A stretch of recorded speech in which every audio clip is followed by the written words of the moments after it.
So in this video we're going to talk about action potential threshold and propagation of action potentials. So it turns out that not all depolarization within a neuron produces action potentials. You know, for an axon to fire, depolarization has to reach a threshold value for voltage. Now it turns out that this threshold is basically the voltage at which voltage-gated sodium channels open. So we need our membrane to depolarize by 15 to 20 millivolts away from rest. So what happens here during depolarization is that maybe sodium permeability increases due to like a gradient potential, and sodium influx might exceed potassium efflux, which causes this depolarization wave that might get the voltage-gated sodium channels to open. And if once those voltage-gated sodium channels open, then essentially a positive feedback cycle will begin where even more sodium starts entering, which means you get more depolarization, which allows for even more voltage-gated sodium channels to open. And we call this the all or none phenomenon. Basically what we say here is that an action potential either happens completely or does not happen at all, because you need a sufficient amount of voltage-gated sodium channels to open before the action potential takes off. But once you start it, you're not going to stop it. So in fact, this action potential is going to propagate down the axon of your neuron, and it's going to spread pretty quickly. So propagation is basically the spread of the action potential, where sodium influx through voltage gates causes these local currents that cause the opening of voltage-gated sodium channels nearby. And because of this sort of positive feedback effect, ultimately voltage-gated sodium channels start opening down the line of the axon, kind of like a domino rally, where it leads to depolarization of that area, which in turn causes depolarization of the next area. So once initiated, the action potential is self-propagating. You find that in non-myelinated axons, each successive segment depolarizes and then repolarizes. Propagation in myelinated axons differs because it's regenerated at little specific areas. And since the sodium channels are closer to the action potential origin are still inactivated, you don't have a new action potential generated while the voltage-gated sodium channels are have their inactivation gates closed, which means that action potentials can only move in a forward direction. They don't move back, they move in one way because they can't flow back because those inactivation gates are still closed. So what we find here then is that, let's say this is the action potential, kind of like the front of it. And if we're measuring voltage right here, we say that in this local area of the axon, there's currently no action potential present. Voltage is at a resting value, and resting is due to the leakage channels. So, but nearby, we can see the action potentials coming. And what's happening here is that sodium's rushing in through voltage-gated channels, causing a little local area of depolarization, and that depolarization will stimulate the next segment of the axon to open up its voltage-gated sodium channels and then start to depolarize that segment. So what we find then is that if you're measuring right here, we see that this is going to be like the peak of the action potential, where it's very depolarized because those voltage-gated sodium channels are opened. You can see that back here where the action potential had been, it's currently repolarized and probably even hyperpolarized, and it's even starting to spread in this particular direction. Now, measuring the same spot here, we see that once the action potential has passed, this place where we're recording voltage is at its hyperpolarization stage. And so you can kind of think about this action potential as spreading kind of like a fuse, where once you light that fuse, the burning segment of fuse causes the next segment to ignite. And that will actually continue down the line, but the previous segments of the fuse are actually already burnt, so it's not going to move back. However, what's really cool about action potentials is that the axons can reestablish their resting conditions. That way, another action potential could occur sometime later.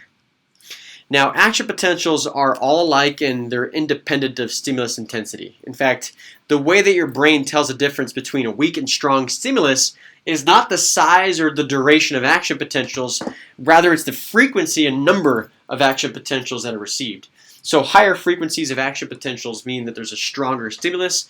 A lower frequency means the weaker stimulus. So if you look at this and think about, okay, stimulus intensity or voltage, you might have a sub-threshold stimulus, kind of like what we saw back in muscle, where it's not enough depolarization to lead to action potential generation. Now, if our stimulus is above threshold, then we'll get a certain number of action potentials that's generated. But what's interesting here, though, is that increasing your stimulus well above threshold doesn't change the size of the action potential. It just makes those action potentials more frequent. So you can see you can fit more action potentials in the same amount of time here if your stimulus intensity is larger, because you have a higher frequency of action potentials. So this means that your brain can encode information by frequency of action potentials, not the size of them. And so the reason why action potentials don't overlap and therefore change size, they don't summate like our muscle twitches did. Rather, there's something called refractory period. This is a period of time where the neuron cannot generate another action potential. This is because the voltage-gated sodium channels are open, so the neuron can't respond to another stimulus. There's two types of refractory. We have absolute and relative refractory. Absolute refractory period is the time from the opening of those voltage-gated sodium channels until you get the resetting of the inactivation gate. But this takes some time, and you find that most of the action potential is in absolute refractory, which prevents these things from overlapping. So it ensures that each action potential is all or none. It enforces a one-way transmission of nerve impulses. Relative refractory period occurs when the voltage-gated sodium channels begin to reset, so that the inactivation gates are kind of resetting back into their open position. So that way you can actually stimulate voltage-gated sodium channels to open again. And it's relatively in refractory because although the voltage-gated sodium channels are resetting, you're still in a slightly hyperpolarized state, and repolarization is occurring. So threshold for action potential generation is elevated. It's going to take more stimulus to get to threshold. That's why it's relatively more difficult to generate an action potential during the relative refractory period. So just kind of checking this out here, we see that, okay, here's resting voltage, and if we get a stimulus, we get our action potential. While the voltage-gated sodium channels are open, this is absolute refractory. You can't stimulate the voltage-gated sodium channels to open more. They're already open. Remember, it's all or none. In fact, this absolute refractory period ends right around the repolarization phase of the action potential, where voltage-gated sodium channels start to close, and their inactivation gates are closing, rather. Now, the inactivation gates start to reset as our voltage starts to repolarize back down towards rest. In fact, it's the hyperpolarization here that helps to reset those inactivation gates and opens them back up. But the activation gates of your voltage-gated sodium channels are still closed here, which is why you don't generate another action potential immediately.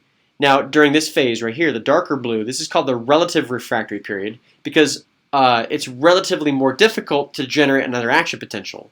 And the reason being for this is that if you're hyperpolarized, you're farther from action potential threshold, which means it's going to take even more stimulus to get there. If you compare hyperpolarization to rest, at rest, it takes a very little bit of stimulus to get to threshold. During hyperpolarization, it's even farther away, which makes it more difficult to generate an action potential. That's why it's called relative refractory period. But the significance of this is that it helps to keep action potential separate. That way, information stays as separate pieces of stimulus. So there's different factors that can affect action potential velocity. I've mentioned several times here that action potentials don't travel at the same speed. Some action potentials travel at like up to a foot a second. Some travel at 300 feet per second. And what changes the conduction velocity here is axon diameter and the degree of myelination. It turns out that larger diameter fibers or axons have less resistance, so they have greater flow, which means you have faster impulse conduction.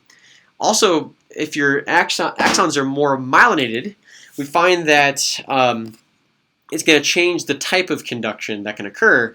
And continuous conduction is actually slower than what we call saltatory conduction. So continuous conduction is a slower form of conduction that occurs in non-myelinated fibers. Saltatory conduction, saltar means to jump. So saltatory conduction is where action potentials jump from myelin sheath gap to myelin sheath gap, and because they can skip large segments of axons, they can spread more quickly. So each electrical signal appears to jump rapidly from gap to gap. So this is showing an example of a graded potential. Remember, in graded potentials, once you get a stimulus, as the graded potential travels, it decreases over time and distance. And if it's too small to generate an action potential, then you won't see one. It'll be a sub-threshold stimulus.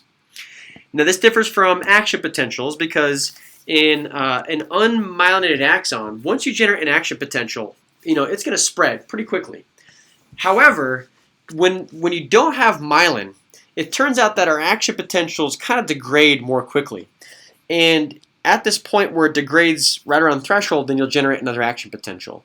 Now, if you get to generate action potentials more frequently, it turns out that these action potentials are going to travel more slowly. Think about these as taking more frequent, smaller steps. If you took more frequent but very small steps, you're not going to be walking very fast. You're going to kind of be shuffling your feet and moving kind of slowly. And that's the kind of propagation we see in non-myelinated axons, where because of the lack of myelin, you get loss of stimulus and current really quickly, so that our action potentials degrade in size quickly, which means they need to be regenerated more often. But regeneration of the action potential takes time, and so each of these regenerations just takes extra time, which means that on a whole, this action potential spreads much less fast. Now that differs from saltatory conduction, which occurs in myelinated axons. Now what's cool is that myelin functions as an insulator. And as an insulator, then what you find is that current doesn't leak out of the cell as quickly. So you can see that these action potentials degrade much more slowly, which means they need to be regenerated much less frequently. If you don't have to generate action potentials as frequently, that means you're going to travel faster, because essentially the action potentials can skip from this node directly to the next. And each node is the myelin sheath gap here. And so at this myelin sheath gap, that's the exact point where you're going to need to generate another action potential before it can spread to the next node. And you can think about this type of movement as like taking large leaps, right? If you can jump from spot to spot, eventually you're going to move a lot faster than if you had to shuffle your feet, as you'd find with non-myelinated axons, where you take lots of frequent, very small steps. Saltatory conduction is where you're jumping from node to node, and as a result, the action potential can zoom down the axon much more rapidly. Now, we can kind of classify action potential propagation by the fiber type.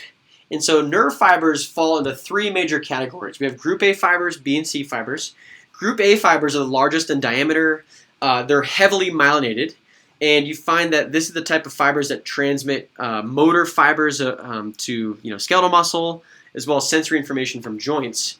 And these can transmit action potentials at like 150 meters per second, which is about 400 feet per second or 300 miles per hour. So it's really fast, about instantaneously as far as our bodies are concerned. Group B fibers are intermediate diameter, and because they're lightly myelinated as well, they only transmit action potentials at 15 meters per second, which is still like 45 feet per second and about 30 miles per hour, which is still pretty fast. And you're going to find these pretty commonly throughout the body. And group C fibers are the smallest diameter, and they're unmyelinated, which means they can only transmit action potentials at like 1 meter per second, which is about 3 feet per second or 2 miles per hour. So B and C fibers include autonomic, visceral, motor, and sensory fibers. Remember, the autonomic nervous system is part of your unconscious sensory division and motor division. And these actually can transmit action potentials more slowly than like your somatic motor system, which is much more rapidly.